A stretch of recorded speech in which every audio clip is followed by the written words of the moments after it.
सासूबाई म्हणाली, जावई बापू, तुम्हाला हे सर्व जर करायचं असेल तर त्याचा आनंद तुम्ही माझ्यासोबत घेऊ शकता.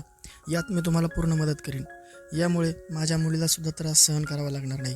तेव्हा जावई म्हणाला, खरंच सासूबाई, पण हे सर्व कसं होईल? तेव्हा सासू म्हणाली, आज रात्री तुम्ही इथेच राहा. मित्रांनो, कथा पूर्ण ऐकण्याआधी तुम्हाला एक विनंती असेल, तुम्ही जर चॅनलवर नवीन असाल तर कृपया आपल्या चॅनलला सबस्क्राईब करा. चला तर मग कथेला सुरुवात करूया. सुनंदाचे नुकतेच लग्न झाले होते. लग्न होऊन 2 महिनेसुद्धा झाले नव्हते. सुनंदा दर 5 दिवसाला घरी येत होती आणि यावेळेस जेव्हा ती आली तेव्हा ती सासरला जायचं नावच घेत नव्हती. आता शेजारी पाजारीसुद्धा सुनंदाला नावे ठेवू लागली होते. कोणी म्हणत होतं तिचं सासऱ्यासोबत जमत नाही, आणि कोणीतरी एवढंसुद्धा म्हणत होतं की तिच्या नवऱ्याने तिला काढून दिलं आहे, आणि कोणी म्हणत होतं तिचं कुठेतरी लफडं चालू आहे. सुनंदा हे सर्व ऐकून परेशान झाली होती.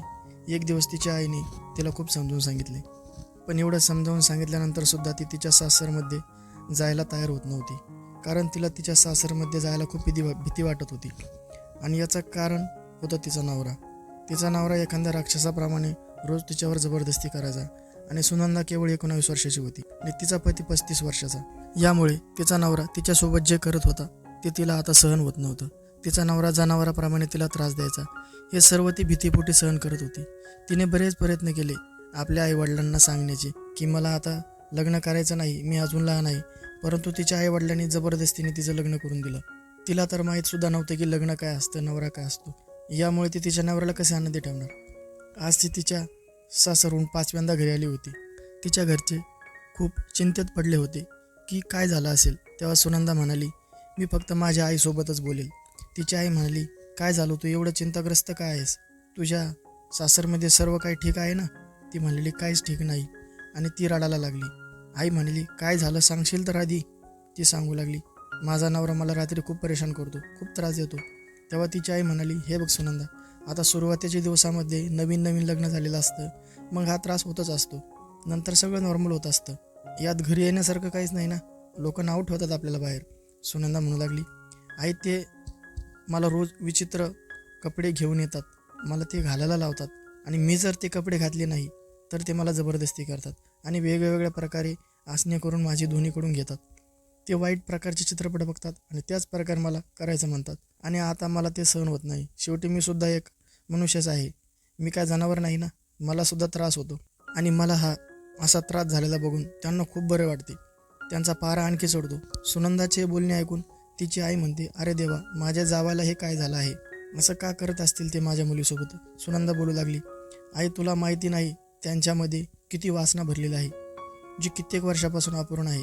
ती वासना आता ते माझ्यासोबत पूर्ण करत आहेत, आणि याकरता ते रोज मला अर्ध्या कपड्यामध्ये पाहून माझ्यासोबत ते काम करतात, जे त्यांनी नाही करायला पाहिजे. तेव्हा तिची आई म्हणते, ही तर खूप मोठी परेशानी करणारी गोष्ट आहे, तो एक मानसिक रोग आहे. तेव्हा सुनंदा म्हणते, ते या रोगामुळेच मला खूप त्रास देतात. मग त्यांनी जावयाला घरी बोलवून घेतले आणि विचारले, जावई बापू, तुम्ही आधी का सांगितलं नाही की तुमची मानसिक स्थिती खराब आहे? मी तर तुम्हाला खूप समजदार आणि इज्जत करणारा मुलगा समजलं होतं, आणि तुम्ही माझ्या मुलीला इतका त्रास देता, तिच्यासोबत इतकं वाईट काम करता. तेव्हा जावई म्हणाला, काय झालं सासूबाई, तुम्ही हे काय म्हणत आहात? मी तर तुम्हाला काहीच धोका दिला नाही. मला तर वाटते तुमचे कोणीतरी कान भरलेत. सासूबाई म्हणाली, अरे मला कोणी कशाला सांगेल? माझ्या मुलीने सांगितलं की तू रोज रात्री तिला वेड्यासारखं तुझ्या वासनेचा शिकार बनवतोस.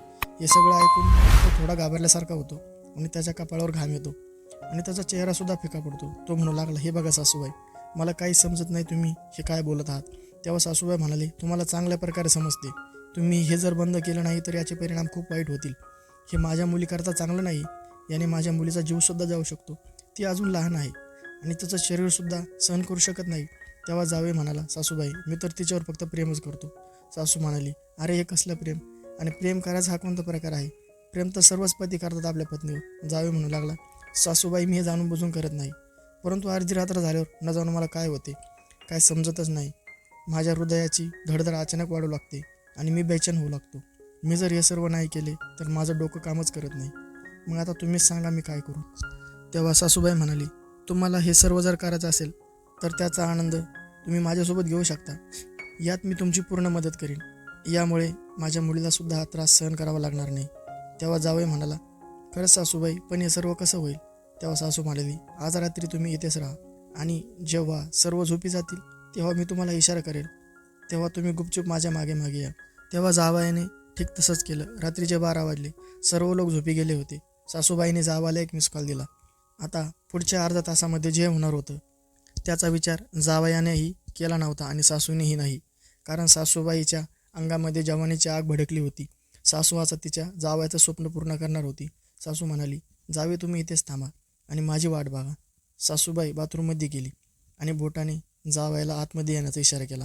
तिचा जावई खूप नासमज होता. त्याला कळलंच नाही की काय होत आहे. तो त्याच्या काम वासनेमध्ये एवढा गुंतला होता की त्याला कुठल्याही प्रकारचे भान नव्हते. त्याला फक्त आपली वासना पूर्ण करायची होती. कारण तो तरुणपणापासूनच घाण चित्रपट आणि दूषित वातावरणामध्ये वाढला होता. यामुळे तो जे बघत होता त्याला तेच सत्य मानत होता. आता सासूबाईंनी आपल्या जावयाला कवेत घेतले आणि ते दोघे एकमेकांना गोळ्याला जसा मुंगळा लागतो तसे चिटकले होते. दोघांचा श्वासोश्वास आह ओ मध्ये बदलून गेला होता आणि आवाज बाथरूममधून बाहेर दूरपर्यंत येऊ लागला होता. दोघांनी त्यांच्या भावना आणि हद्दी पार केल्या होत्या. त्यांनी नात्याला काळीमा फासला होता. तेवढ्यामध्ये सुनंदा बाथरूमसाठी बाहेर आली. तिला बाथरूमजवळ जाताच वेगवेगळे आवाज ऐकू येऊ लागले. तिला तर हे कळलंच होतं हा आवाज कशाचा आहे. परंतु ती विचार करू लागली की या घरात मी, माझे पती आणि माझ्या आईशिवाय कोणीच नाही. मग हा आवाज कसा काय येतोय आणि बाथरूममध्ये कोण असेल. मग ती तिच्या आईच्या रूमजवळ गेली आणि तिनं बघितलं तर आई तिच्या रूममध्ये नव्हती. तिला आता समजलं होतं की बाथरूममध्ये कोण आहे. ती बाथरूमच्या बाजूला जाऊन लपली. जेव्हा अर्ध्या तासानंतर ते दोघेही कार्यक्रम आटपून बाहेर आले तेव्हा तिच्या पायाखालची जमीनच सरकली. तिच्या आईने स्वतः तिचं घर उद्ध्वस्त केलं. ती तिच्या आईचा धिक्कार करू लागली होती आणि तिच्या नवऱ्याला काहीच बोलली नाही, कारण तो एक मानसिक रोगीच होता. परंतु तिची आई तर खूप समजदार होती. तिची आई वेळोवेळी तिला समजावून सांगणारी होती. पण तिला माहीत नव्हतं की तिचीच आई तिच्यासोबत एवढं गदळ काम करेल. ती कोणालाच काही नाही म्हणाली आणि सकाळ होताच ती आत्महत्या करण्याचा प्रयत्न करणार. तेवढ्यात अचानक तिला वाटले की मी जर आत्महत्या केली तर तिच्या नवऱ्याला आणि आईला तर मोकळीकच मिळेल आणि आता मला कोणत्याही प्रकारे यांना असे करण्यापासून रोकायला पाहिजे. मग तिने गुपचूप आपल्या वडिलांना हे सर्व सांगितले की कशाप्रकारे तिच्या नवऱ्याने आणि आईने त्यांच्या नातीला काळीमा फासला. जेव्हा सुनंदाचे वडील घरी आले ते सुनंदाला घेऊन घर सोडून निघून गेले. जेव्हा सुनंदाच्या आईला हे कळले की ते दोघेजण घर सोडून गेलेत तेव्हा तिला तिच्या या वाईट कामाबद्दल खूप पश्चाताप होऊ लागला आणि ती खूप रडू लागली. परंतु आता वेळ तिच्यासाठी खूप लांब गेली होती. तिच्याकडे रडण्याशिवाय कुठलाच पर्याय नव्हता. तिने समजदारीने अजिबात काम घेतले नव्हते. या उलट तिने म्हातारापणामध्ये जवानीचा जोश दाखवत स्वतःचं भलं करण्याचं ठरवलं. परंतु याचा फायदा काय. स्वतःचं जीवन तर बर्बाद केलंच, पण तिच्या मुलीचं, वडिलांचं सुद्धा जीवन बर्बाद केलं. तर मित्रांनो, तुमचं या गोष्टीबद्दल काय मत आहे सांगा. सुनंदाच्या आईला या दुष्कर्माबद्दल आणखी मोठी शिक्षा मिळायला पाहिजे होती. तुमचं मत कमेंटमध्ये आवर्जून सांगा आणि ही गोष्ट जर तुम्हाला आवडली असेल तर आपल्या चॅनलला सबस्क्राईब करायला विसरू नका. धन्यवाद.